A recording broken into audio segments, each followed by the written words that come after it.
ఓం శ్రీ గురుభ్యో నమ. ఓం శ్రీ మాత్రే నమ. శ్రీ పరాభవ నామ సంవత్సరం అనేక పరిణామాలు, అనేక మార్పులు, అవమానాలు, ఎలాంటి పరాభవాలు జరగకుండా, ఎలాంటి అవమానాలు జరగకుండా, అంటే గతం విషయాలన్నీ కూడా మనం ప్రతి దానిలో కూడా కొంత జాగ్రత్తగా ఉండి ఆచితూచి అడుగు వేసే నామ సంవత్సరమే శ్రీ పరాభవ నామ సంవత్సరం అంటారు. అంటే గత అనుభవాలను గుర్తుపెట్టుకొని ఎలాంటి పరాభవాలు జరగకుండా మనం చాలా జాగ్రత్తగా మన జీవితాన్ని తీర్చిదిద్దుకోవాల్సిన నామ సంవత్సరం ఏంటంటే శ్రీ పరాభవ నామ సంవత్సరం అంటారు. సహజంగా పరాభవ నామ సంవత్సరం ఏంటంటే ప్రభవాది సత్య సంవత్సరాల్లో 40వ నామ సంవత్సరం ఏంటంటే శ్రీ పరాభవ నామ సంవత్సరం అంటారు.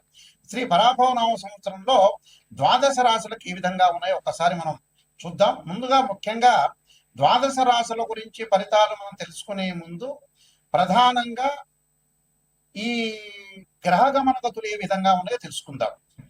దీనిలో ప్రధానంగా మనకి జూన్ 1వ తారీఖు వరకు కూడా గురువు మిథున రాశిలో సంచారం చేయటం, ఆ తర్వాత 2వ తారీఖు నుండి మరి అక్టోబర్ 31వ తారీఖు వరకు కూడా కర్కాటక రాశిలోను, 31వ తారీఖు నుంచి గురువు అతిచారంతో మరి సింహరాశిలో సంచారం చేయటం, డిసెంబర్ 18 వరకు కూడా. డిసెంబర్ 18 తర్వాత 18 నుండి మరి సింహరాశిలో వక్రస్థితిలోకి గురువు వెళ్ళటం జరుగుతుంది. అలానే శని యొక్క బలాన్ని మనం చూసుకునేటట్టయితే శని మీనరాశిలో ఉండటం, జూలై 25వ తారీఖున మళ్ళీ వక్రస్థితిలోకి వెళ్ళిపోవటం, రాహుకేతువులు వచ్చేటప్పటికి రాహు కుంభరాశిలో 6వ తారీఖు వరకు ఉండటం, 7వ తారీఖున మకర రాశిలోకి, అలానే ప్రధానంగా కేతు వచ్చేటప్పటికల్లా సింహరాశిలో సంచారం చేయడం 6వ తారీఖు వరకు కూడా, 7వ తారీఖున వచ్చేటప్పుడు కర్కాటక రాశిలో సంచారం చేయడం, రవి బుధ శుక్రగ్రహాలు 30 రోజుల పాటు ఒక రాశి నుంచి మరొక రాశికి మారటం, కొంచెం 45 రోజుల పాటు, చంద్రుడు 2.5 రోజుల పాటు ఉంటాడు. ఇవన్నీ కూడా గోచారీత్యా చెప్పబడే ఫలితాలు అంటారు.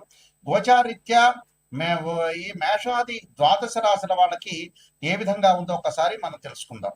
మకర రాశి వారికి ప్రధానంగా శ్రీ పరాభవ నామ సంవత్సరంలో 2 ఆదాయం 8 ఖర్చుగా ఉంటుంది, 1 రాజ్య పూజ్యం, 2వ మానంగా ఉంటుంది. మకర రాశి వాళ్ళకి 2, 3, 4 పాదాల్లో జన్మించిన వాళ్ళు, శ్రవణ నక్షత్రం 1, 2, 3, 4 పాదాల్లో జన్మించిన వాళ్ళు, ధనిష్ఠా నక్షత్రం 1, 2 పాదాల్లో జన్మించిన వాళ్ళందరూ కూడా మకర రాశి జాతకులు అవుతారు.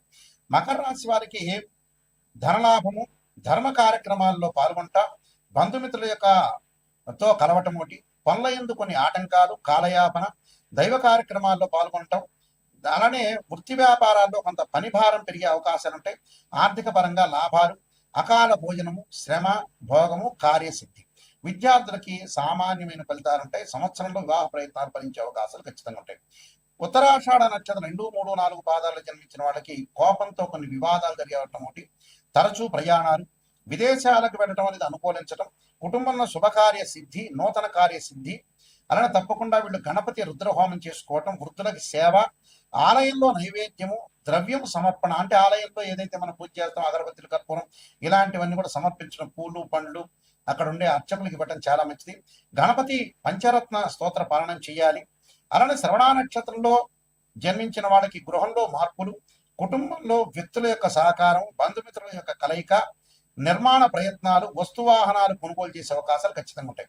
తప్పకుండా వీళ్ళు అరుణపాలనం చేయడం ఒకటి, నవగ్రహ హోమం ఒకటి, ఆలయ సేవ, సూర్య ఉపవాసం, మౌనవ్రతం చేయడం చాలా మంచిది. అలానే శ్రవిష్ఠా నక్షత్రం 1, 2 పాదాలు జన్మించిన వాళ్ళు స్థాన మార్పులు, ఆకస్మికంగా ధన నష్టం రాకుండా చూసుకోండి. అలానే అనారోగ్య భయం కలగకుండా చూసుకోండి. వస్తువాహనాలు కొనుగోలు, బంధుమిత్రుల యొక్క కలయిక అనేది విషయంలో కొద్దిగా జాగ్రత్తగా ఉండండి. వృధా ప్రయాణాలు, అనవసరమైన ప్రయాణాలు చేయొద్దని, అనవసరంగా ముందుకు వెళ్ళొద్దండి. నవగ్రహ హోమం, అలానే నలచరిత్ర పాలన చదువుకోవడం, కార్తవీర్యార్జునుల యొక్క స్థుతి, అలానే పానకము, పాలు వితరణ చేయటం వల్ల మనకు మంచి అవకాశాలు ఖచ్చితంగా ఉంటాయి. ఇవన్నీ కూడా గోచారరీత్యా చెప్పబడే ఫలితాలు అంటారు. అంటే this is the transit system అంటారు. ట్రాన్సిట్ సిస్టమ్ వేరు, బర్త్ చార్ట్ అనేది వేరు. What is the difference between transit system and birth chart అంటే, ఒక చెట్టు ఉంటుంది, ఆ చెట్టు కింద కొమ్మలు ఉంటాయి, ఆ కొమ్మల పైన ఆ చెట్టు ఉంటుంది, ఆ చెట్టు కింద వేళ్ళు ఉంటాయి, వేళ్ల పైన కాండం ఉంటుంది, కాండానికి బ్రాంచెస్ ఉంటాయి.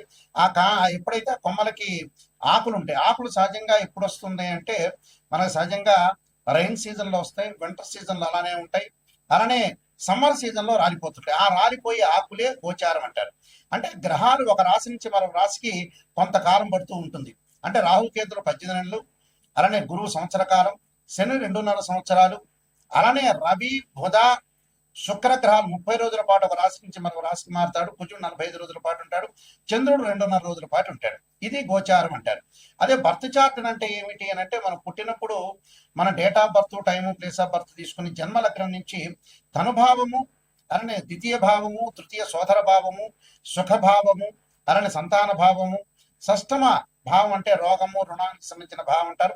సప్తమ భావం అంటే కడత్ర భావం అంటారు. అష్టమ భావం అనేది ఆయుష్ సంబంధించిన భావాన్ని అంటారు. స్త్రీలకు వచ్చే మాంగళిక భావం అంటారు.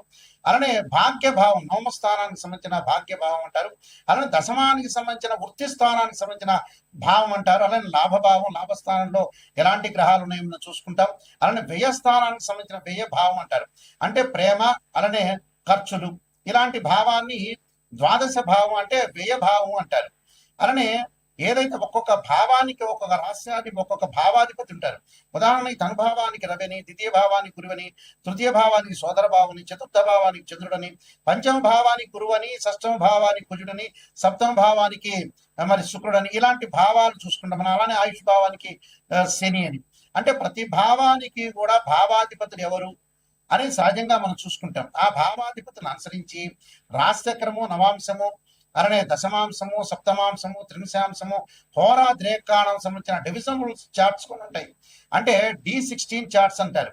మనం మ్యాథమెటికల్ గా క్యాలిక్యులేషన్ వేసి డివిజన్ రూల్ చార్ట్ చూసి మనం అనాలిసిస్ చేయడం అనేది జాతకం. అంటే ఉదాహరణకి ఒక వివాహానికి సంబంధించిన విషయాన్ని ఒక అబ్బాయికి కానీ అమ్మాయికి కానీ చూడాలంటే ఖచ్చితంగా రాశిచక్రము, నవాంశము, భావచక్రము, దశల అంతర్దశలు. సంతాన పరంగా చూడాలంటే రాశిచక్రము, సప్తమాంశము, అలానే మనం భావచక్రము, దశల అంతర్దశను అనాలిసిస్ చేయాలి. ఇలాగ డివిజన్ చార్ట్స్ చూసి మనం చెప్పడం అనేది బర్త్ చార్ట్ అంటారు. అంటే గోచారం ఎప్పుడు కూడా 20% మాత్రమే సపోర్ట్ ఉంటుంది. బర్త్ చార్ట్ అనేది 80% సపోర్ట్ మాత్రమే ఉంటుంది. ఎందుకని గురువు గారు, నాయకంటి గారు ఇలా చెప్పడానికి కారణం ఏంటి అంటే, బర్త్ చార్ట్కి మనం ఏదైతే గోచారానికి సంబంధించిన విషయాలు ఎందుకు గోచారం చెబుతున్నారంటే, అదృష్టం అనేది ఏ విధంగా ఉండబోతుందో మనకు తెలియదు. ఒక నిమిషంలో అదృష్టం కలగవచ్చు. అంటే మన లైఫ్ లో ఎప్పుడు కూడా ఒక నిమిషంలో ఎంత కృషి చేసినా కూడా ఆవగిందంత అదృష్టం అనేది ఉండాలంటారు. ఆవగిందంత అదృష్టమే మన జీవితంలో లైఫ్ లో గోచారం అంటారు. ఈ గోచార పరంగా మనం ఏ విధంగా చూసుకోవాలి. ఖచ్చితంగా కొన్ని ప్రత్యేకంగా మీకు రెమెడీస్ చెప్పబోతున్నాను. ఆ రెమెడీస్ లో ప్రధానంగా మీరు చేయాల్సినవి ఏమిటి అని అంటే, ఉద్యోగ పరంగా ఇబ్బందులు కలుగుతున్న వ్యక్తులు ఎవరైతే ఉంటారో సూర్యుడి యొక్క ఆరాధన చేయాలి. ఆదిత్యాయుధే సహస్రమూర్తాయ ధీమే తన్నో సూర్య ప్రచోదయాత్ అనే మంత్రాన్ని చక్కగా చదువుకోవటం, గోధుమలు దానం చేయటం చాలా మంచిది. అలానే మానసికంగా ఆందోళన పడుతున్న వాళ్ళు క్షీరపుత్రాయుధి అమృతతత్వాయ ధీమే తన్నో చంద్ర ప్రచోదయాత్ అని చంద్రుడి యొక్క ఆరాధన చేయటం. అలానే మనం బియ్యాన్ని దానం చేయటం వల్ల కూడా మంచి జరుగుతుంది. అలానే వాహన ప్రమాదాలు జరగకుండా, కోర్టు సమస్యలు రాకుండా, వివాదాలు, అన్నదమ్ముల మధ్యలో సఖ్యత అనేది చాలా ఇంపార్టెంట్ కాబట్టి ఎలాంటి ప్రాబ్లమ్స్ అన్నదమ్ముల మధ్యలో రాకుండా ఉండడానికి అంగార గ్రహాన్ని ఆరాధన చేయాలి. రాహుకాలంలో దీపం పెట్టడం, అంగారకాయుధ్య శక్తి హస్తాయ ధీమే తన్నో భౌమ ప్రచోదయాత్ అనే మంత్రాన్ని, అలానే ధరణీ గర్భ సంభూతం విద్యుత్ కాంతి సమప్రహం కుమార శక్తి హస్తంచ మంగళం ప్రణమామ్యం అనే మంత్రాన్ని కూడా చక్కగా చదువుకోవటం, కందులు, ఎర్రని వస్త్రాన్ని దానం చేయడం చాలా మంచిది. అలానే బుధగ్రహం యొక్క అనుకూలత లేకపోతే విష్ణు సహస్రనామం పాలన చేయటం, పెసలు దానం చేయాలి. అలానే ముఖ్యంగా విద్యార్థులకు అనుకూలంగా ఉండాలంటే దక్షిణామూర్తి స్తోత్ర పాలన చేసుకోవటం ఒకటి. అలానే దేవగురువైన బృహస్పతికి సంబంధించిన శనగలు దానం చేయడం చేయాలి. అలానే ధనపరంగా ఇబ్బందులు కలిగేవాడు యక్షాయ కుబేరాయ వైశ్రవణాయ ధనధాన్యాధిపదే ధనం ధాన్యం సమృద్ధిమే దేహిమే దాపైస్వ అనే మంత్రాన్ని చక్కగా చదువుకోవాలి. అలానే వివాహం కాని స్త్రీ పురుషులు ఎవరైతే ఉంటారో అమ్మాయిలు వచ్చారు వరపాస్పద రుద్రాభిషేకం, అఘోర గౌరీ పాస్పద రుద్రాభిషేకం, అబ్బాయిలు వచ్చారు కన్యాపాస్పద రుద్రాభిషేకం చేయాలి. అలానే ఆరోగ్యపరంగా ఇబ్బందులు కలిగేవాడు శరీరే జర్జరీభూతే వ్యాధిగ్రస్తే కలేబిర ఔషధం జాహ్నవీతోయం వైద్యో నారాయణి అనే మంత్రాన్ని చదువుకోవాలి. విదేశాలకు వెళ్ళలేని వాళ్ళు, ఇబ్బందులు పడుతున్నారు తప్పకుండా రాహు యొక్క ఆరాధన చేయాలి. రాహుకాలంలో దీపం పెట్టడమే కాకుండా అర్ధకాయ మహావీరం చంద్రాదిత్యమర్థం సింహకాకర్ప సంభూతం తమ రాహుం ప్రణమామ్యం అనే మంత్రాన్ని చదువుకోవాలి. ధనపరంగా ఎవరైతే ఇబ్బందులు పడుతున్నారో యక్షాయ కుబేరాయ వైశ్రవణాయ ధనధాన్యాధిపతి ధనం ధాన్యం సమృద్ధిమే దేహిమే దాపై స్వాహ అనే మంత్రాన్ని చక్కగా చదువుకుంటే వీళ్ళకి మంచి అవకాశాలు ఖచ్చితంగా ఉంటాయి. ఇవన్నీ కూడా ప్రతిదీ కూడా మనం రెమెడీ చేసి ఎప్పుడైనా సరే జాతకం చెప్పించుకునే వాళ్ళు ఎవరైనా సరే మా దగ్గరికి వచ్చినప్పుడు నెగిటివ్ పాజిటివ్ రెండు కూడా ఆలోచించేయండి. లైఫ్ లో ఎప్పుడు కూడా పొగడటం కాదు, నిజాన్ని తెలుసుకుంటే మన జీవితం అనేది డెవలప్మెంట్ అయ్యే అవకాశం ఖచ్చితంగా ఉంటుంది. అందువల్ల ఖచ్చితంగా మా దగ్గరకు వచ్చే వాళ్ళు ఎవరైనా సరే నెగిటివ్ పాజిటివ్ రెండు చెప్పించుకోవాలి. ఎందుకంటే నెగిటివ్ చెప్పించుకున్నారనుకోండి, ఎలాగ మనం డెవలప్మెంట్ చెందాలి, ఆ నెగిటివ్ను పాజిటివ్ చేసుకోవడం ఎలా అని ఆలోచన చేస్తేనే మన లైఫ్ అనేది లీడ్ అయ్యే అవకాశాలు ఖచ్చితంగా ఉంటాయి. పొగట్టం ఏముంది, ఎప్పుడైనా ఎవరైనా మన పక్కింటి వాడైనా మనల్ని పొగుడతాడు. ఆ పొగట్టం ఏమి పెద్ద జ్యోతిష్యంలో అంతర్భాగమే కాదు. కాబట్టి జాగ్రత్తగా ఆలోచన చేయండి. మీరు తప్పకుండా నేను నెంబర్ ఆఫ్ ఆస్ట్రాలజీ బుక్స్ రాశాను. కాలసర్పయోగము, కాలసర్పయోగ చంద్రిక, రాహుకేతులు, ఛాయాగ్రహాలు, బృహత్ పరిహార సింధు, సర్వదేవతా గోత్ర పార్ట్ 1 పార్ట్ 2, పుత్రగణపతి వ్రతము, అలానే జాతక చంద్రిక, వివాహ మార్తాండము, స్వప్న శాస్త్ర ఫలదీపిక, ప్రొడక్షన్ ఆఫ్ ఆస్ట్రాలజీ, ఇలాంటి నెంబర్ ఆఫ్ ఆస్ట్రాలజీ బుక్స్ అని రాశాను. తప్పకుండా ఇవన్నీ రాజమండ్రి మోహన్ పబ్లికేషన్ లో దొరుకుతాయి, లేదా నా దగ్గరైనా దొరుకుతాయి. మీరు www.nayakanti.com కానీ www.nayakanti.in అనేది చూడండి. మేము వంశపారంపర్యంగా చెప్పే వ్యక్తులమే. ఖచ్చితంగా మీరు ఏ సందేహం ఉన్నా కూడా మా నెంబర్కి కాల్ చేయొచ్చు. నా నెంబర్కి కాల్ చేస్తే ప్రతి విషయాన్ని కూడా చెప్తారు. అయితే మా దగ్గర జాతకం చెప్పించుకున్న వాళ్ళు ఎవరైనా సరే నేను చెప్పిన విషయాన్ని మీరు వాయిస్ రికార్డింగ్ చేసుకోండి. వాయిస్ రికార్డింగ్ ఎందుకు చేసుకోమంటున్నానంటే, కొన్ని జాతకాల్లో నెగిటివ్ ఉంటే పాజిటివ్ ఉంటాయి. మీరు రికార్డ్ చేసుకున్నారనుకోండి, గురువు గారు ఈ పదార్థం తినకూడదని చెప్పారు, నాయకంటి గారు ఇలా సూచనలు చేశారు అనేది నిజాన్ని తెలుసుకుంటారు. ఇప్పుడు నేను చెబుతాను, మీరు మర్చిపోతారు. మర్చిపోయిన తర్వాత ఏమవుతుంది, ఏదో చెప్పారు గురువు గారు బిజీగా ఉన్నారు అనుకుంటారు. కాబట్టి వాయిస్ రికార్డింగ్ అని మస్ట్. ఏ విషయాన్నైనా సరే నాతో మాట్లాడచ్చు. ఆ స్క్రీన్ మీద స్క్రోలింగ్ అవుతున్న నెంబర్ ఉంటుంది, ఆ నెంబర్కి మీరు ఫోన్ చేసి మీరు తెలుసుకోండి. శ్రీ పరాభవనామ సంవత్సరంలో మీ అందరికీ కూడా శ్రీ పరమేశ్వరుడి యొక్క కరుణాకటాక్షం ఉండాలని ఆశిస్తూ సర్వే జనా సుఖినో భవంతు.